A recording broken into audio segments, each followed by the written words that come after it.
СДПК Атамбаев кыймыл. Эгерде Атамбаев өзүнүн партиясынан чыгып калса, демек бул элден чыгып калган болобу? Атамбаев элден мурда эле чыгып калган.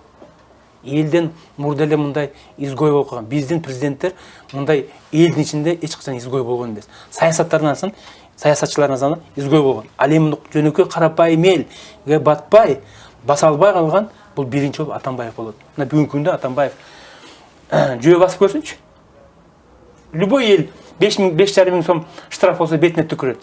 Ел Атамбаев аз бүгінгі күнде сыйлабайды, баса албайды, ел арасында кенен баса албайды. Мысалы, мынакей, мен өзім Көкжар айылында тұрам. Ана ошо Көкжар айылында жанакы питакта турган биздин жанакы өзүбүздүн шофер балдар айтат, Атамбаев өтөт дейт могу жерденчи. Бронированный машинасы менен жанакы эмелер менен өтөт дейт, азыр дейт. Шундай биз жиркенебиз дейт, шундай урушабыз дейт. Эмне үчүн милициялар келип турат дейт, эмне үчүн жөө баспайт, же билмей эле өтүп кетпейт дейт. Бұл емнесінің белгісі. Бұл жаңағы елдің арасында қоғамда батпай қалғанның белгісі. Өзінің айылында мен уверен, көчөдө кенен баса албайт. Ошондуктан бұл елге батпай қалғанның белгісі, бұл елден шығып қалған.